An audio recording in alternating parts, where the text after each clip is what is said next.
आयत कुछ है, हाल कुछ है, लेबिल कुछ है, माल कुछ है। 24 के लिए 26 होने वाले राजनीतिक दलों पर ये बड़ा फिट बैठता है।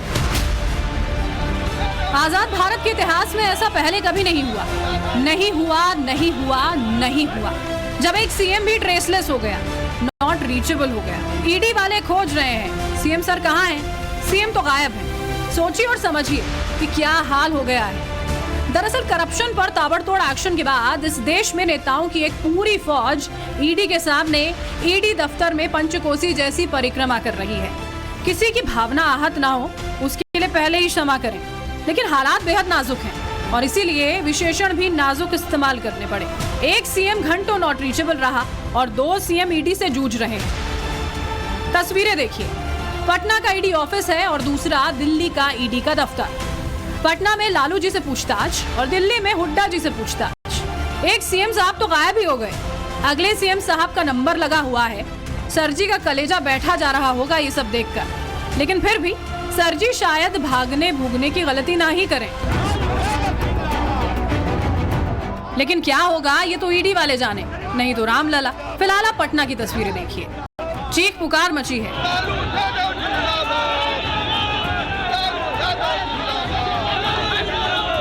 कल सत्ता गई, आज ईडी सवालों का बंडल लेकर खड़ी है। मिनट बीता, घंटा बीता, पहर बीता, दिन बीतने वाला है, लेकिन सवाल खत्म ही नहीं हो रहे। लालू जी का परिवार, लालू जी के बाल बच्चे, लालू जी के करीबी बिजनेसमैन पर ईडी वाले आरोप क्या लग रहे हैं, इसकी पूरी कहानी अभी थोड़ी देर में।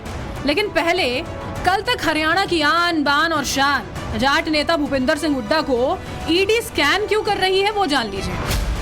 ये मामला 2004 से 2007 के बीच का है। उस वक्त भूपेंद्र सिंह हुड्डा हरियाणा के मुख्यमंत्री थे। राज्य सरकार की तरफ से 200 से ज्यादा किसानों की 400 एकड़ की जमीन के अधिग्रहण के लिए नोटिस जारी किया गया। आरोप है कि किसानों को कम दाम में जमीन जाने का डर दिखाकर बिल्डर्स ने 100 करोड़ रुपए में उनकी जमीन खरीदी, जबकि इन जमीनों की कीमत करीब 1500 करोड़ रुपए बनती थी। आपको बता दें कि इस मामले में सीबीआई पहले ही केस दर्ज कर चुकी है और 200 से ज्यादा किसानों के बयान भी सीबीआई ने दर्ज किए हैं। इस मामले में ईडी की एंट्री फरवरी 2021 में हुई और मनी लॉन्ड्रिंग का केस दर्ज करते हुए ईडी ने जांच तेज कर दी। अब जरा पटना का हाल देखिए। पावर पैक्ड एक्शन, ईडी दफ्तर के बाहर लालू यादव और उनके समर्थकों का हुजूम। लैंड फॉर जॉब मामले में लालू यादव पूछताछ के लिए पेश हुए, मगर उनके समर्थकों ने तो ऐसा माहौल बना दिया जैसे वो किसी सम्मान समारोह में जा रहे हों।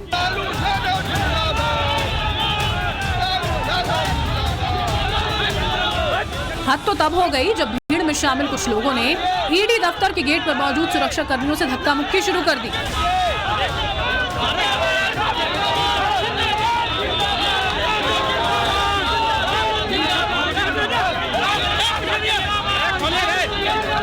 लालू यादव के साथ उनकी बड़ी बेटी मीसा भारती भी वहां पहुंची। वो अपने पिता के साथ ईडी दफ्तर के अंदर जाना चाहती थी, मगर उन्हें गेट से ही लौटा दिया गया।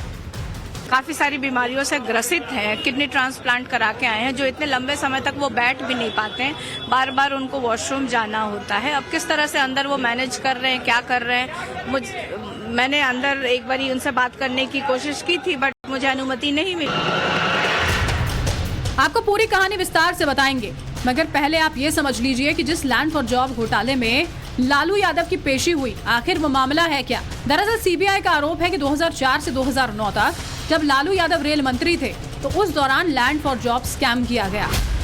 आरोप है कि इस दौरान लालू परिवार के सदस्यों के नाम पर जमीन और प्रॉपर्टी ट्रांसफर करवाई गई। ये जमीन रेलवे में नौकरी दिलवाने के बदले लोगों से कौड़ियों के दाम पर ली गई और नौकरियां मुंबई, जबलपुर, कोलकाता, जयपुर और हाजीपुर जोन में दी गई। आरोप है कि लालू परिवार ने बिहार में 1 लाख स्क्वायर फीट से ज्यादा जमीन सिर्फ 26 लाख रुपए में हासिल की, जबकि उस वक्त सर्किल रेट के हिसाब से जमीन की कीमत करीब 4 करोड़ रुपए थी। इतना ही नहीं, इन जमीनों के पैसे का भुगतान कैश में किया गया ताकि घोटाले में किसी तरह के सबूत ही ना मिले। यानी सरल शब्दों में कहें तो लालू यादव पर आरोप है कि उन्होंने रेलवे में नौकरी के बदले में जमीन ली।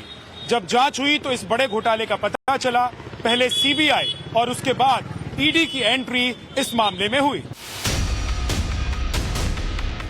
लंबी पड़ताल के बाद ईडी ने इस मामले में केस दर्ज किया और कोर्ट में घोटाले से जुड़े सभी सबूत होने का दावा किया, मगर लालू परिवार सारे सबूतों और दावों को नकारते हुए इसे वेंडेटा पॉलिटिक्स यानी कि बदले की राजनीति बता रहे हैं। अब लालू यादव की बेटी रोहिणी आचार्य के कुछ ट्वीट्स देखिए। ये सारे ट्वीट्स उन्होंने आज सुबह ही किए हैं। रोहिणी ने लिखा कि अगर मेरे पापा को खरोच आई तो मुझसे बुरा कोई नहीं होगा, मार्क माय वर्ड्स। अब रोहिणी का ये ट्वीट भी देख लीजिए। बदले की भावना से इतनी ग्रसित हो चुकी हैं फांसीवादी ताकतें कि स्वास्थ्य और उम्र से जुड़ी समस्याओं के कारण बिना किसी सहायक मदद के चलने में होने वाली दिक्कतों का सामना कर रहे हमारे हीरो, हमारे पापा, गरीबों, वंचितों, शोषितों, पीड़ितों के महानायक परम आदरणीय लालू जी को मानसिक व शारीरिक रूप से प्रताड़ित करने का अमानवीय कुकृत्य कर रही है।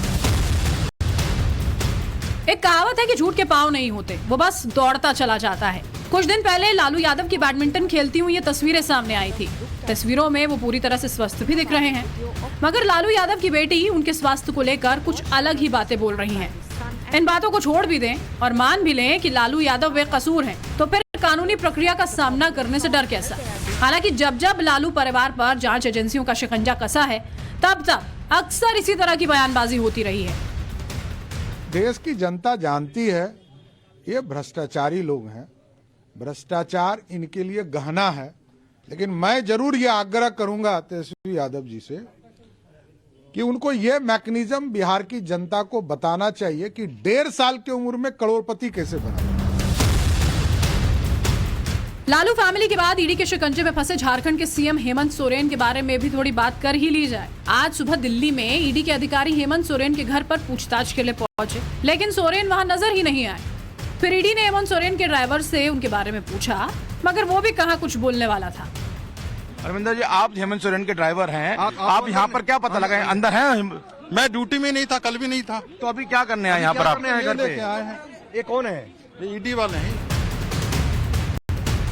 आधे दिन तक तो यही पता नहीं चला कि हेमंत सोरेन हैं कहाँ। फिर अचानक से खबर आई कि अब हेमंत सोरेन 31 जनवरी को ईडी की जांच में शामिल होंगे। उनके मुख्यमंत्री दफ्तर से आए मेल में ईडी को ये जानकारी दी गई। साथ ही खबर तो ये भी है कि जब ईडी के अधिकारी सोरेन के घर पर छापा मार रहे थे, उस वक्त सोरेन दिल्ली के नामी वकील से मुलाकात कर रहे थे।